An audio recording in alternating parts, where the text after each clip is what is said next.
दोस्तों, आज इस खास वीडियो में हम बात करेंगे शरीर के अंदर होने वाली कैल्शियम की कमी के बारे में। आपको पता ही है कि आज के समय में यह इश्यू बहुत ही ज्यादा कॉमन होता जा रहा है क्योंकि हम प्रॉपर फूड नहीं ले पाते हैं, हम बैलेंस डाइट नहीं ले रहे हैं।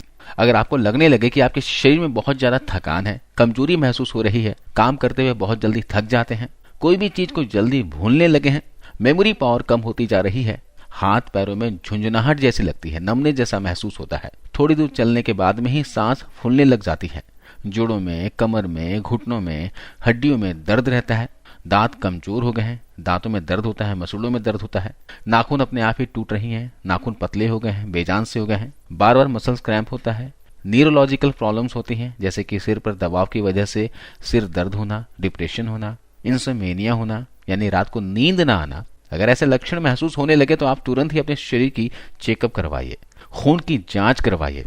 आप ये जानने की कोशिश कीजिए कि आपके शरीर में कैल्शियम और विटामिन डी की मात्रा सही है या नहीं। चलिए अब बात करते हैं उन कारणों के बारे में जिस वजह से शरीर में कैल्शियम की कमी होने लगती है। जो सबसे पहला वजह और कॉमन वजह है वह है अपनी डाइट में कैल्शियम वाली चीजें नहीं लेते हैं या बहुत ही कम मात्रा में लेते हैं, या अगर आप सप्लीमेंट भी ले रहे हैं तो बॉडी ऑब्जर्व नहीं कर रहा होगा। दूसरी वजह यह हो सकती है कि आपके माता पिता या फिर दादा दादी के शरीर में कैल्शियम की कमी रही होगी, फैमिली हिस्ट्री रही होगी जिसकी वजह से आपके भी शरीर में कैल्शियम की कमी हो रही है। आपके थ्रू आपके बच्चों में भी यह समस्या आ सकती है। इसके अलावा हार्मोनल चेंजेस की वजह से भी शरीर में कैल्शियम की कमी हो सकती है। दोस्तों, आप इंटरनेट यानी यूट्यूब के माध्यम से या फिर किसी दूसरे जरिए से यह कहते सुने होंगे कि दांतों की मजबूती के लिए, हड्डियों को मजबूत करने के लिए कैल्शियम बहुत ही जरूरी होता है। लेकिन दोस्तों, इसके अलावा भी कैल्शियम कहाँ कहाँ बहुत ज्यादा मेजर रोल प्ले करता है ये भी जानना जरूरी है, क्योंकि हड्डियां ही नहीं, हमारे पूरे शरीर के लिए कैल्शियम बहुत ही जरूरी है। कैल्शियम की कमी से हमें भयंकर रोग हो सकते हैं। अगर बच्चों में कैल्शियम की कमी होने लगी तो उनकी हाइट नहीं बढ़ेगी, क्योंकि अगर बोन्स प्रॉपर नहीं होंगे तो उनकी हाइट बढ़ने में कहीं ना कहीं दिक्कतें आएंगी। उनकी हाइट उतनी नहीं बढ़ेगी जितनी बढ़नी चाहिए थी। इसलिए बच्चों की डाइट पर खास ख्याल रखना चाहिए। इसके अलावा आपको दिल को दुरुस्त करने के लिए, हार्ट को हेल्दी रखने के लिए भी कैल्शियम बहुत ही ज्यादा रोल प्ले करता है। इसके अलावा पुरुषों के लिए भी कैल्शियम बहुत ही ज्यादा जरूरी है। आज के समय में बहुत से पुरुष इसके शिकार देखे जा सकते हैं। शुरुआत में तो आपको इसकी कमी का पता नहीं चलेगा, लेकिन जैसे जैसे वक्त बीतता जाता है शरीर में विटामिन की कमी होने लगती है, जैसे कि विटामिन डी, वो भी अगर कम है तो भी बहुत इफेक्ट करेगा, शरीर में कैल्शियम की कमी हो जाएगी। आपके क्लोटिंग फैक्टर में भी कैल्शियम बहुत ही अच्छा काम करता है। क्लोटिंग फैक्टर मतलब आपके शरीर में कहीं चोट लग गई है और उस जगह पर खून बहने लगता है, और उस खून को बहने को रोकने को ही क्लोटिंग फैक्टर कहते हैं। अगर आपके शरीर में कैल्शियम की कमी होगी तो इस स्थिति में भी ये समस्या आएगी। कहने का मतलब यह है कि न कैल्शियम हमारे सिर्फ दांतों के लिए या फिर हड्डियों के लिए जरूरी होती है, बल्कि हमारी बॉडी के मेजर पार्ट्स के लिए भी इसका रोल बहुत ज्यादा इंपॉर्टेंट है। महिलाओं को भी कैल्शियम की बहुत ज्यादा आवश्यकता होती है। पुरुषों की अपेक्षा महिलाओं को इस पर ज्यादा ध्यान देना चाहिए। जब महिलाएं की उम्र 30 के आसपास पहुंच जाए तो कैल्शियम को सप्लीमेंट फॉर्म में या फिर अपने डाइट में जरूर लेना चाहिए। आप किसी भी थ्रू कैल्शियम जरूर लें, क्योंकि महिलाएं जब मेनोपॉज में पहुंच जाती हैं तो उनमें पुरुष की अपेक्षा ज्यादा देखने को मिलती है, क्योंकि मेनोपॉज आते आते उनके हार्मोनल चेंजेस में एस्ट्रोजन की कमी हो जाने की वजह से उनकी जो बोन्स है वो कमजोर होने शुरू हो जाती हैं। इसलिए पुरुषों से ज्यादा महिलाएं अपने कैल्शियम पर ज्यादा ध्यान दें।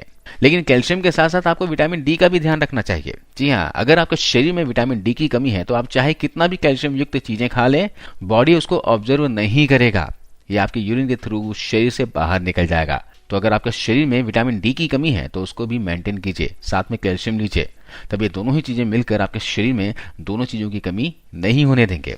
मैं आपको बताता हूँ कुछ ऐसी चीजों के बारे में जिसके जरिए आप कैल्शियम की कमी को पूरा कर सकते हैं। साथ में आपको होम रेमेडी बताऊंगा जिसका इस्तेमाल आपको रेगुलर करना है। तो सबसे पहले मैं खाने वाली चीजों के बारे में बात करूं तो दूध और दूध से बनी चीजें जरूर डाइट में शामिल कीजिए, यानी डेयरी प्रोडक्ट का इस्तेमाल आप जरूर कीजिए। दूध, दही, चीज, पनीर आप इसमें ले सकते हैं। इन सारी ही चीजों में कैल्शियम भरपूर मात्रा में होता है। इसके अलावा आप रोज 1 गिलास दूध पिया करें और दिन के समय खाने में दही का सेवन जरूर करें। इसके अलावा पालक खाइए, इसमें बहुत अच्छी मात्रा में कैल्शियम होता है। चुकंदर का इस्तेमाल कीजिए। भिंडी खाइए, इसमें भी बहुत अच्छी मात्रा में कैल्शियम होता है। ये ऐसी चीजें हैं जिसे आप अपनी डाइट में शामिल करके अपने शरीर में कैल्शियम की कमी को पूरा कर सकते हैं। अब मैं आपको एक होम रेमेडी बताता हूँ जिसका इस्तेमाल आपको रेगुलर करना है, जिससे आपके शरीर में कैल्शियम और विटामिन डी की कमी भी पूरी हो जाएगी।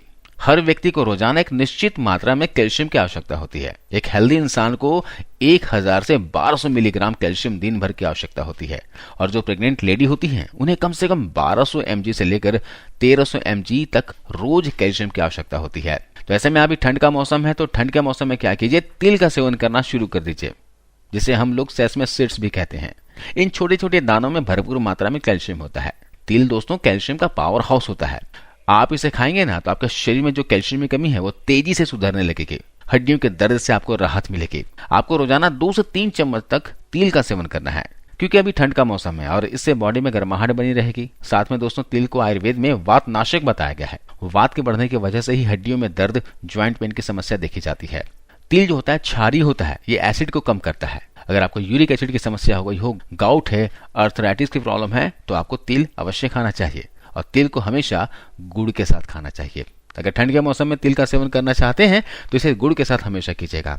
आप तिल को भून लीजिए और भूनने के बाद आपको 2 से 3 चम्मच की मात्रा में थोड़े से गुड़ के साथ तिल को चबा चबा कर खाना चाहिए, या फिर आप तिल का लड्डू भी बनाकर खा सकते हैं।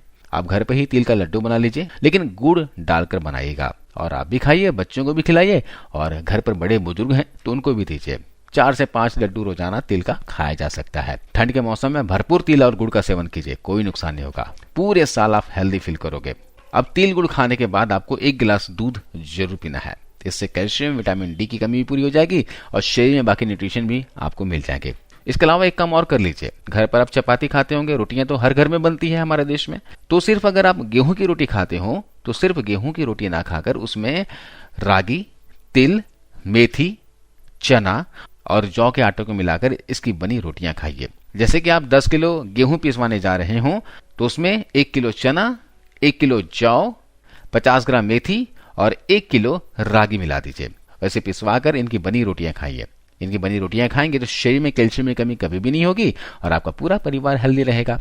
अगर आप गेहूं नहीं पिसवाना चाहते हैं तो आप पिसा हुआ आटा ले लीजिए। आपको रागी, जौ, चने का आटा बाजार में मिल जाएगा। मेथी घर में पीस लीजिएगा और इन सभी औषधियों को मिलाकर इसकी बनी रोटियां खाइए। अभी ठंड के मौसम में आप चाहें तो इसमें बाजरा भी ऐड कर सकते हैं। बाजरे की तासीर बहुत गर्म होती है, तो सिर्फ ठंड के मौसम में ही बाजरे की रोटी खाएं। तो दोस्तों आज हमने जाना कैल्शियम की कमी के लक्षण, कैल्शियम की कमी क्यों होता है और कैल्शियम की कमी से आप छुटकारा कैसे पा सकते हैं। आशा करता हूँ ये वीडियो जानकारी आपको अच्छी लगी होगी, फायदेमंद लगी होगी। इस वीडियो को शेयर कीजिएगा और जाते जाते जरूर इस वीडियो को लाइक करते जाइए। धन्यवाद।